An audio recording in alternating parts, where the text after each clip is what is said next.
नमस्कार, ओम साईराम। साईं की कहानी साईं भक्तों के संग। इस कार्यक्रम में हम सभी साईं भक्तों का स्वागत करते हैं। ओम साईराम। आप देख रहे हैं साई वेब टीवी शिरडी। साई की कहानी साईं भक्तों के संग। इस कार्यक्रम में हम आप सभी साईं भक्तों का स्वागत करते हैं। शिरडी से गुरुजी प्रवीण महामुनि, इनकी जुबानी साई की कहानी।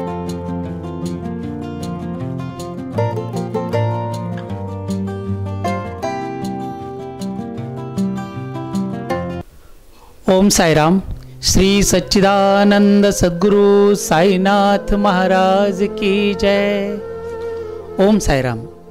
साई वेब टीवी शिरडी के माध्यम से साई की कहानी साई भक्तों के संग इस कार्यक्रम में आप सभी साई भक्तों का शिरडी से साई कथाकार एवं साई लीला महानाट्य का निर्माता प्रवीण महामुनि जी का ओम साईराम। आइए, गए एपिसोड में हमने बहुत सुंदर सी कथा देखी कि बाबा का तख्त पर बाबा कैसे शयन करते थे। आइए आज उसी कथा को आगे बढ़ाते हैं। नीम गांव के बाबा साहब डेंगले पाटिल और नाना साहब डेंगले पाटिल भाई भाई थे। नाना साहब को साईं बाबा और द्वारका माई के आशीर्वाद से एक सुंदर सा पुत्र रत्न प्राप्त हुआ, जिसका नाम उन्होंने कृष्णराव रखा गया। बाबा साहब को भी सीताराम नाम का एक बेटा था। अभी देखिए, कुछ साल बीत गए। कृष्णराव भी पढ़ रहे थे और साथ ही साथ में सीताराम बड़े थे। और एक दिन की बात है कि शिरडी में, आजू बाजू में शिरडी के थोड़ा सा अकाल पड़ गया, सूखा पड़ गया। सूखे से शिरडी के आजू बाजू के लोग, शिरडी के लोग बेहाल होने लगे। कुछ दिन बीत गए तो जो बाबा की महती पूरे भारतवर्ष में फैल चुकी थी, तो बाबा को मिलने के लिए, अपनी विपदाएं मिटाने के लिए, अपने दुख दर्द रोग पीड़ाओं को नष्ट करने के लिए कई लोग बाबा को मिलने के लिए शिरडी आने लगे। शिरडी आने का क्रम ज्यादा होने लगा। लोग कुछ मनमाड़ उतरते थे और कुछ लोग शिरडी के लिए कोपरगांव उतरते थे। रेलवे से जो लोग कोपरगांव उतरते थे, उनकी आने की व्यवस्था कभी तांगे से होती थी, बग्गी से, घोड़ा गाड़ी से, या कभी साइकिल से लोग आते थे। और कुछ बहुत सारे लोग तो 80% लोग थे जो पैदल आते थे शिरडी। और इसी दौरान सूखा पड़ने के बाद उन लोगों की आने के साथ ज़्यादा तकलीफ होती थी उन्हें, क्योंकि बीच में कोई पानी का न झरना था न कुछ था। गोदावरी नदी पास करने के बाद कोई ऐसा स्रोत नहीं था जो जहाँ बैठकर वो पानी पी सके या थोड़ा सा विश्राम कर सके। तो इसी के कारण एक दिन साईं बाबा ने बाबा साहब डेंगले पाटिल और नाना साहब डेंगले पाटिल, इनको शिरडी बुलाया इस विषय में बात करने के लिए। उन्हें बुलाने के बाद साथ ही साथ में बाबा साहब जी का बड़ा बेटा साथ में था, तो वो सब सुन रहा था। तो बाबा जी ने, साईं बाबा ने कहा कि बाबा साहब, नाना साहब, हम चाहते हैं कि इतना पूरा सूखा पड़ा है, तो क्यों ना आप दोनों के माध्यम से सीताराम, सारे शिरडी के लोग जो आते हैं, भक्त लोग आते हैं, उनके लिए नीमगांव से लेकर शिरडी तक और नीमगांव से लेकर कोपरगांव तक प्याऊ का इंतज़ाम हो जाए आपकी तरफ से। लोग अगर प्याऊ में आकर पानी पिएंगे, पान पोई का निर्माण हो जाए तो भक्तों के लिए बहुत ही सुविधा हो जाएगी। बाबा ने बहुत सुंदर सा प्रस्ताव बाबा साहब डेंगले पाटिल के पास रखा। यह सुनते ही बाबा साहब डेंगले पाटिल का लड़का, उसने कहा कि ये कितना छोटा सा काम है बाबा, और इसके लिए मैं तो अनुमति नहीं दे रहा हूँ, क्योंकि उसने थोड़ा सा विरोध दर्शाया। और वो, उसको लग रहा था कि हम तो इतने बड़े हैं, हम लोग पेशवा है, ऐसा छोटा काम क्यों करेंगे। यह सोचकर उसने बाबा से ये काम करने के लिए मना कर दिया और वो वहाँ से निकलकर नीमगांव की तरफ आया। तब तक शिरडी में द्वारका माई में मस्जिद में बाबा साहब डेंगले पाटिल, नाना साहब डेंगले पाटिल, इन्होंने बाबा की माफ़ी मांगी। इन्होंने कहा कि बाबा साहब, साईं बाबा से कहा कि बाबा हमें माफ़ कर दीजिएगा, क्योंकि वो बच्चा है, वो जानता नहीं आपकी क्या महानता है, आप क्या कर सकते हैं, आप कितने बड़े हैं, वो जानता नहीं, इसलिए उसने ऐसी बात करी। हम पूरा परिवार आपसे माफ़ी चाहता है, आपसे माफ़ी मांगता है। बाबा ने मुस्कुराकर बाबा जी से कहा, बाबा साहब डेंगले पाटिल, देख लेना आने वाले वक्त में यही आपका लड़का खुद पान पोई लगाएगा, खुद प्याऊ लगाएगा और अपने हाथों से भक्तों को पानी बांटेगा। यह कहना बाबा का था, क्योंकि बाबा भूत भविष्य और वर्तमान सब कुछ जानते थे। अगर बाबा चाहते तो शिरडी में क्या पूरे भारतवर्ष में पानी की किल्लत नहीं होती। लेकिन इसके पीछे भी बाबा का कुछ न कुछ अलग प्रयोजन था। बाबा अगर सिंदोन बिंदोन के जंगल में चिमटा लगाकर पत्थर में से पानी निकाल सकते थे, धूप गांव में एक नदी में बाढ़ ला सकते थे, अगर चिमटा जमीन में घुसेड़कर अग्नि प्रज्वलित कर सकते थे, तो क्या सूखे में पानी नहीं ला सकते थे? बाबा सब कुछ कर सकते थे। लेकिन बाबा के हर किसी भी क्रिया के पीछे कुछ ना कुछ बहुत बड़ा उद्देश्य रहता था, और वो उद्देश्य इसीलिए बड़ा होता था कि बाबा कुछ ऐसा कार्य करना चाहते थे कि जो आज तक किसी ने नहीं किया। कुछ क्षण के बाद बाबा जी से आज्ञा लेकर, साईं बाबा से आज्ञा लेकर बाबा साहब डेंगले पाटिल और नाना साहब नीमगांव की तरफ चले गए। उतने में सीताराम तब तक नीमगांव पहुंच गया था। उसे पैदल चलने के बाद बहुत ज़्यादा प्यास लगी और वो घर में जाते ही सब अपने माँ से, अपने नानी जी से कहने लगा कि नानी माँ मुझे पानी पिलाओ। नानी माँ ने उसे लोटा भरकर पानी दिया, लेकिन जैसे लोटा उस बेटे के हाथ में आया तो उसमें का पानी गायब हो गया। फिर उसने खुद ने लेना चाहा, मटके से पानी लेना चाहा, लेकिन फिर भी मटके से पानी गायब हो गया। जहाँ जहाँ वो पानी पीने के लिए कोशिश करता, वहाँ से पानी गायब हो जाता था। इसी के कारण वह पहले कुएं के पास गया, कुएं से पानी निकाल कर देखा, लेकिन उसके बाल्टी में कुएं से पानी ही नहीं आया। लबालब भरे हुए कुएं से उसके बाल्टी में पानी नहीं आया।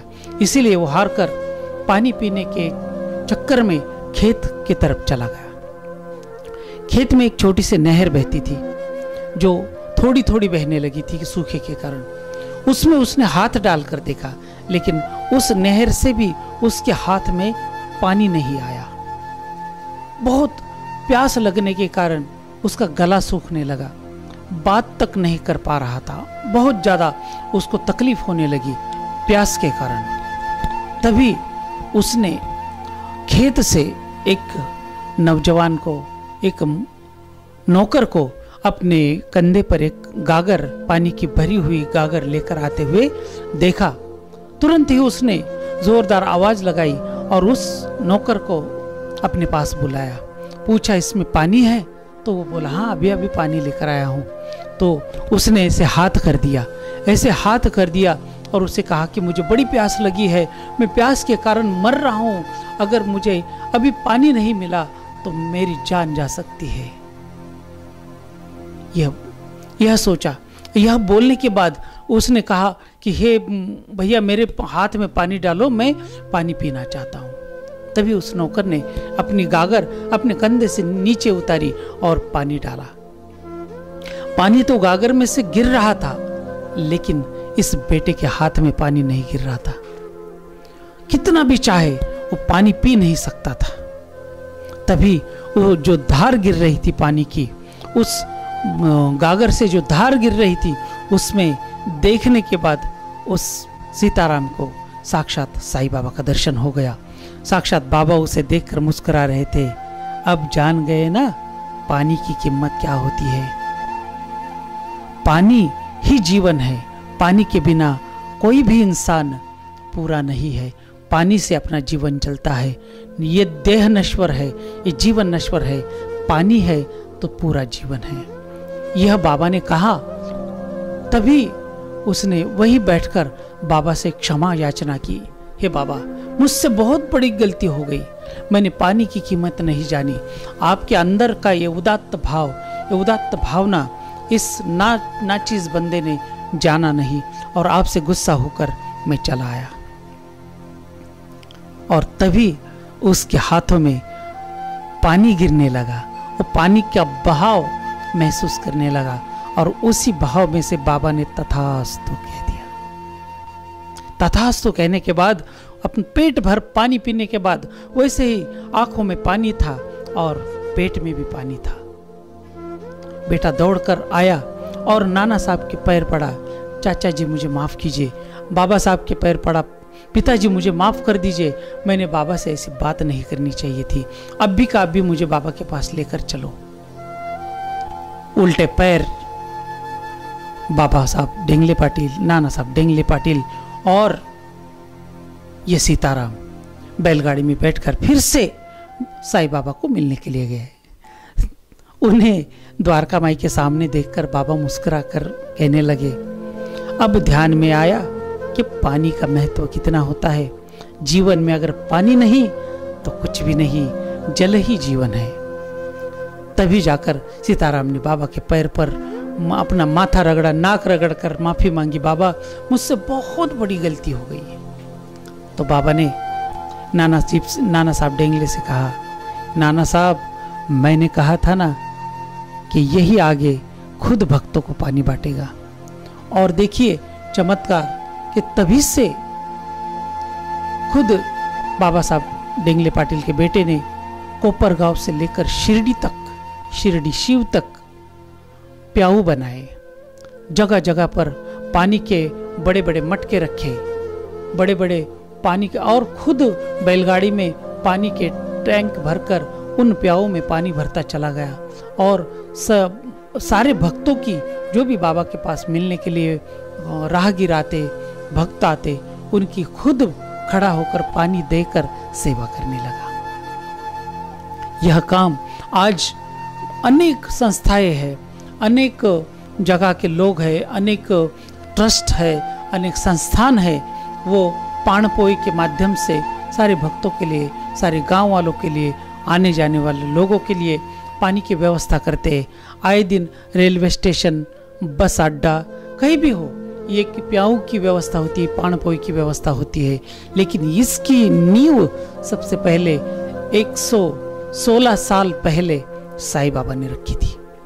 नीम गांव में पाणपोई लगाकर इसकी नींव शिरडी के साईं बाबा ने रखी थी। और यही क्रम आज भी चल रहा है कि शिरडी के अनेक संस्थाएं हैं जो शिरडी में आने वाले भक्तों की सेवा, पानी सेवा, अलग अलग रूप से प्याऊ लगाकर, पानी देकर, ये सेवा आज भी अविरत बाबा की सेवा ये आज भी चल रही है। आइए अगले एपिसोड में हमने किस तरह से कृष्णराव जी का आँखों का इलाज बाबा ने किया, ये देखने जा रहे हैं। आइए तब तक के लिए ओम साई राम। धीरज रख वो रहमत की बरखा बरसा भी देगा। धीरज रख वो रहमत की बरखा बरसा भी देगा। जिस साई ने दर्द दिया है, जिस साई ने दर्द दिया है, वही दवा भी देगा। धीरज रख वो रहमत की बरखा बरसा भी देगा। धीरज रख वो रहमत की बरखा बरसा भी देगा। तोड़ कभी ना आस की डोरी, खुशियाँ भर भर देगा बोरी। तोड़ कभी ना आस की डोरी, खुशियाँ भर भर देगा बोरी। मगर वो गम की परछाई से तुझे डरा भी देगा। मगर वो गम की परछाई से तुझे डरा भी देगा। जिस साईं ने दर्द दिया है वही दवा भी देगा। धीरज रख वो रहमत की बरखा बरसा भी देगा। धीरज रख वो रहमत की बरखा बरसा भी देगा। श्री सच्चिदानंद सद्गुरु साईनाथ महाराज की जय। आइए साई वेब टीवी शिरडी इस चैनल को ज़्यादा से ज़्यादा लाइक करें, ज़्यादा से ज़्यादा सब्सक्राइब करें और ढेर सारा शेयर करें, क्योंकि साई की कथा साई भक्तों के संग ये कथा आप सभी के पास जानी चाहिए। और साथ ही साथ में अपने ही घर में रहिए, सुरक्षित रहिए। ओम साई राम।